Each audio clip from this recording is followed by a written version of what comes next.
avec le moteur à l'étoile. Ah bah je sais pas.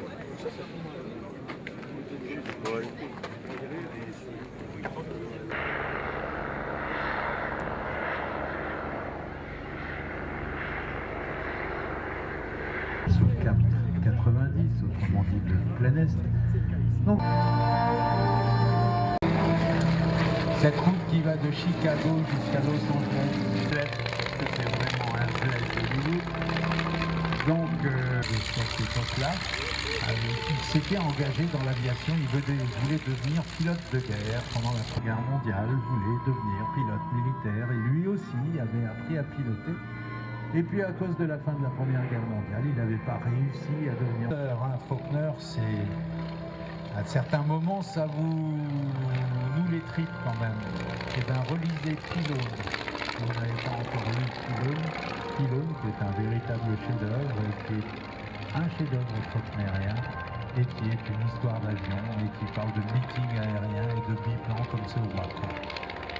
De score, qui s'appelait le Ryan, ça c'était le nom de l'industriel, Ryan, R-Y-A-N, S-P-A. À l'époque, les petits avions, les avions de sport étaient plutôt des biplans. Celui-là, non, était monoplan. Il avait deux places, une devant, une derrière. Il avait un moteur qui faisait un bruit totalement incongru. C'est pas le genre de bruit qui vous tétanise en disant « Ah !» Le bruit de son moteur. Il y a un avion qui... alors dans les gens qui ont eu ça, parce qu'on était, tant qu'à faire, on est dans le casting de luxe, il y avait Douglas Fairbanks qui en avait un. Il paraît qu'il pilotait comme une création pour le plaisir, pour la beauté du jeu. Air France est donc récupéré un petit... Il y a plein d'avions de ligne qui sont en train d'aller vers Orly, des avions semblables à celui que pilote Air France.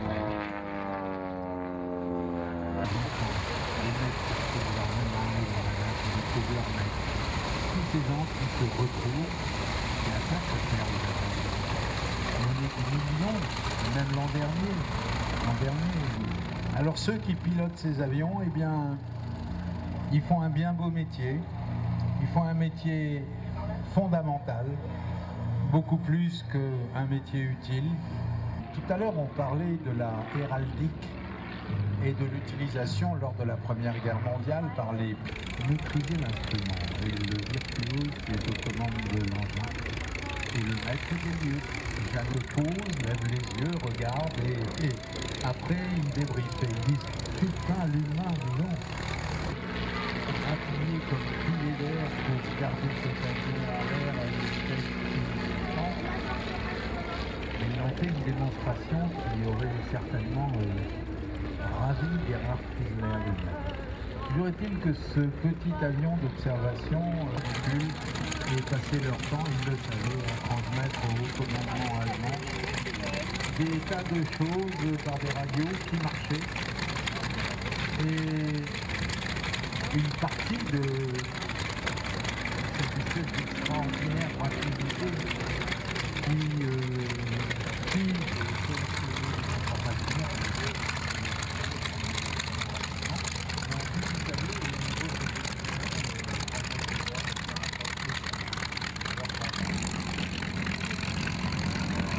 les Allemands avaient aussi à l'époque un avion de transport absolument extraordinaire. C'est un ingénieur, un architecte en aviation devenu industriel qui vu de l'aviation. Le Ju-52, sous ses couleurs, était donc un avion de transport militaire qui, pendant toute la dernière guerre, fit partie de ce qu'on va appeler l'effort logistique des armées allemandes. Mais la colonne vertébrale de la Lufthansa, à Tunis, la plus vieille compagnie aérienne encore en service dans le monde, née en 1913, la Lufthansa. À l'époque, elle s'appelait la Delac, et elle n'avait pas d'avion. Et lorsque la guerre de 14 commença, la DELAC, ancêtre de la Lufthansa, avait déjà transporté. De se mettre derrière le hublot avec le soleil sur le ventre et de lire son roman en laissant passer les kilomètres. Avec une hypothèse de l'air, ou un également du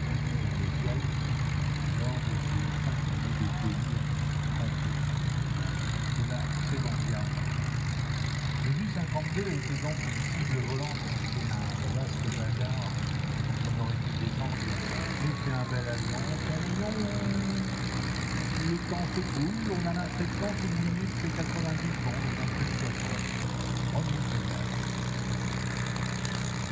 La remise en état a pris 15 ans à une équipe animée par Roger Robert, Roger. C'est Anna, seule unique.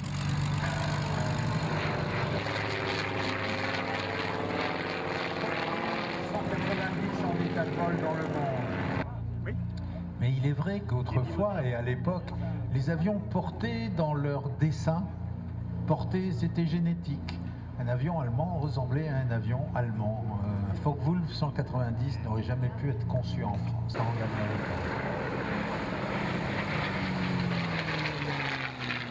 Des petits monoplaces, des avions un peu étriqués, enfin bon, quand même de la place dans le cockpit, mais c'est pas des avions où on amène des bagages. Hein. Et ces petits monoplaces de combat et des avions qui étaient à l'époque aujourd'hui.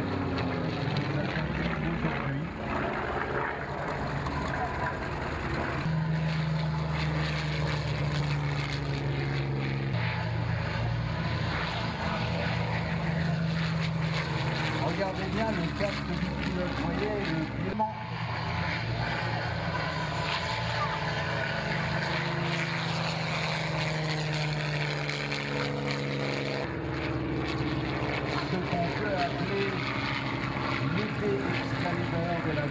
Étudiants à Oxford ou à Cambridge, il y avait de ça aussi, ils faisaient n'importe quoi, il y en avait pas mal qui étaient employés dans des banques de la City de Londres et ils étaient devenus pilotes. Très rapidement, la C3, le propriétaire doit se rendre au PC gendarmerie le plus rapidement possible. Si c'est votre auto, dites à la gendarmerie. Voilà donc l'américain de la KPAV, George Perez, qui habite normalement au nord de San Francisco, dans le Missouri, dont la grande majorité n'avait jamais vu un chasseur qui viennent de passer, et qui sont des Hawker Hurricanes, des ouragans. Ou alors, pour les chancer, à l'intérieur un autre avion qui allait chasser ce Messerschmitt 109 allemand au nez jaune. Toute la partie occidentale de l'Europe continentale allait se faire. La bataille d'Angleterre commença en juillet par l'attaque par des bombardiers allemands de quelques convois au milieu de la Manche. Mais rapidement, les avions allemands, les bombardiers allemands partis de Normandie, le chien, il n'est pas bien le chien. Alors si c'est votre voiture, c'est une C3 Picasso, s'il vous plaît, pour votre chien, 400 véhicules, l'un des plus jeunes généraux de toute l'histoire de l'art militaire, puisqu'il était général de... S'acheva parce qu'il techniquement aurait dû s'appeler un match nul. Ce qui veut dire que si vous êtes français, vous achetez un Spitfire, vous en trouvez un. Enfin, vous achetez un avion, mais en fait, il n'appartient pas. Il appartient à la Majesté la Reine d'Angleterre. Vous pouvez l'acheter entre 10 et 2 ans, mais bien évidemment, il n'est pas vous, il est l'équipe de De Gaulle lui dit, mais il faudrait, c'était en 41, il faudrait qu'on réfléchisse à envoyer des pilotes, enfin bon. Et ce groupe, avant même des marteaux, 3 tournevis et une caisse à clous, mais ça sert en cas de guerre, les avions simples. Et donc les soviétiques avaient au départ pas du tout adapté à la bataille contre l'ingénieur en chef responsable du bureau d'études, et c'est ainsi que les meilleurs chasseurs soviétiques furent dessinés, étudiés, conçus. Et donc toujours de nommer les avions en utilisant les premières lettres du nom du constructeur. Les Tupolev, par exemple, conçus par le bureau d'études Tupolev, s'appellent des tout TU quelque chose. Et les Yakovlev, les avions conçus par le bureau d'études Yakovlev. Et donc chez Yak, ils avaient fait toute une série de petits chasseurs caractérisés par des ailes qui étaient plutôt des revues comme Dieu et développées. Et donc voici notre régiment de Yak à nous, de plusieurs modèles typiques de ces chasseurs qui équipèrent la Normandie.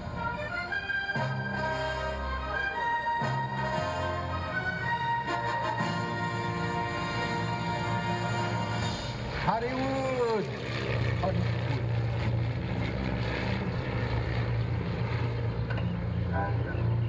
What's going on in one line?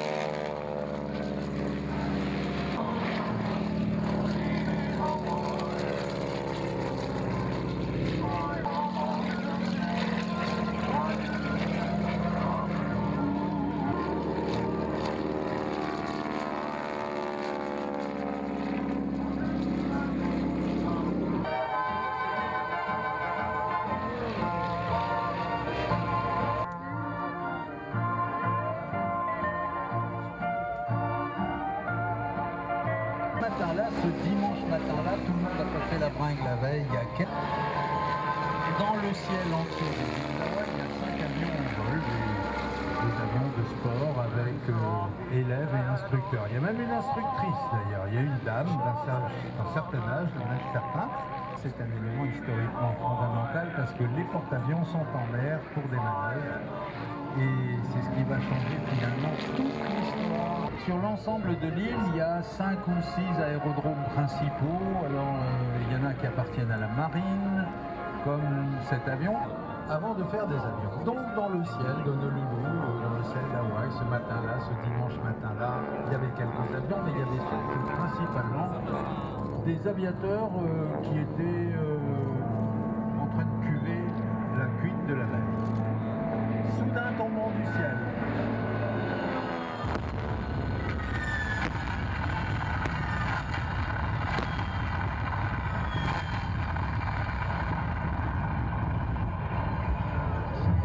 Ça leur était venu, ils ne savaient pas d'où, ils n'avaient rien compris. Ce qui était tombé du ciel était la première vague d'assaut lancée par un groupe de 4 porte-avions japonais commandés par l'amiral Nagumo. Et pour les escorter, des avions de chasse qui étaient là pour les protéger. Ce plan totalement machiavélique de bombardement de la plus grande base navale du Pacifique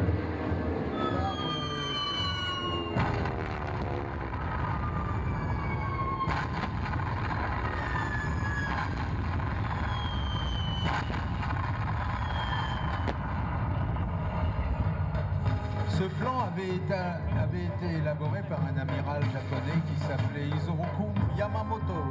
Et Yamamoto était... Ah, la belle image. On se croirait à Hollywood, là, hein.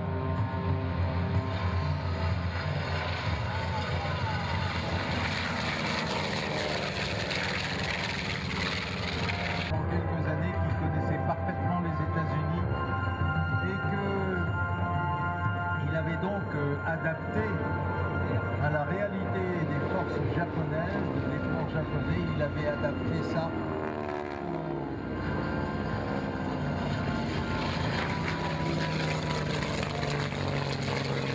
ça aux réalités du système militaire américain basé dans le Pacifique. L'idée de Yamamoto était de cogner le plus fort possible, le plus vite collé, à se jeter dans le ciel et à attaquer les Japonais. Et ils étaient tout de suite tombés sur les zéros japonais qui les avaient pris en combat tournoyant. Et là, il y a une anecdote qu'il faut rappeler. C'était au mois de décembre. Tous les aviateurs américains lisaient une revue qui existe toujours et qui s'appelle Flying Magazine. Et dans son numéro du mois de novembre, un mois avant l'attaque, il y avait un article.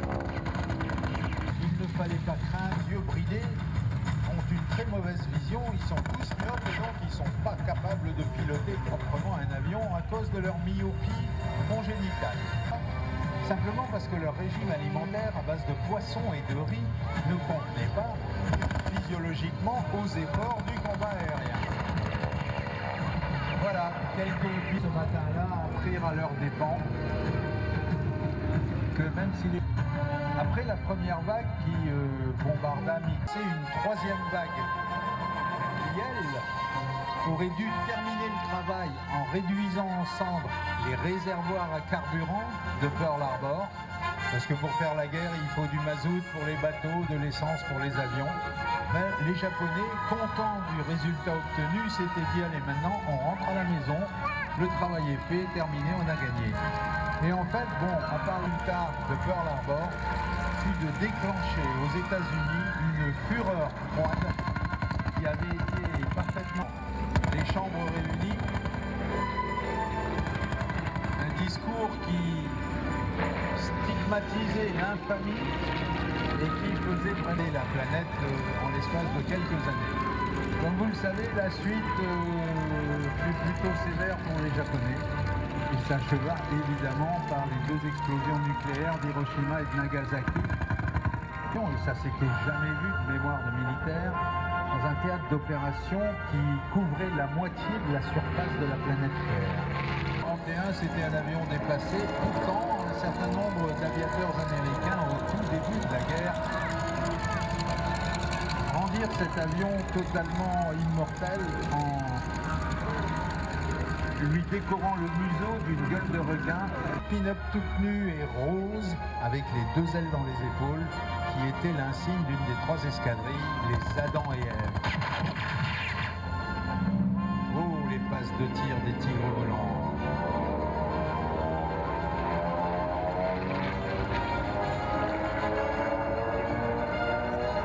Les tigres volants avaient connu, l'aventure des tigres volants était phénoménale.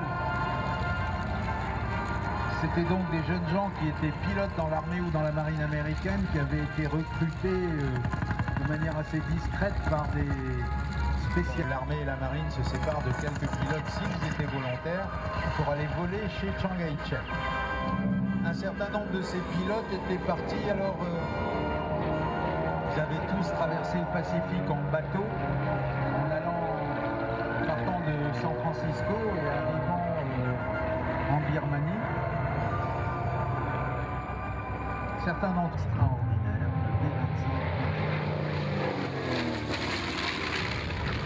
le Mitchell, c'était une poubelle au départ. C'était un avion raté. C'était un avion extraordinaire.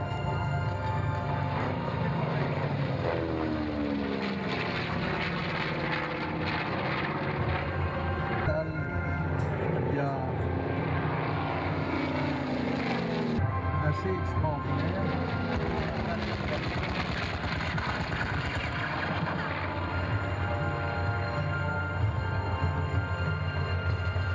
Cette série de films américains qui tournait un petit peu la guerre le B-25 qui était basé en Corse avait donc laissé des souvenirs sur place, celui-là, basé. Et donc en arrivant là-bas avec le B-25, on avait été assez surpris au bout de... Et ils étaient venus nous voir avec notre B-25 posé dans l'herbe, enfin sur la poussière.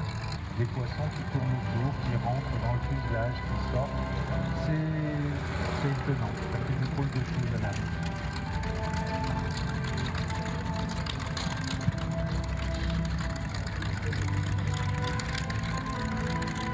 Des monuments historiques. Ça va d'une petite grange jusqu'au château de Versailles.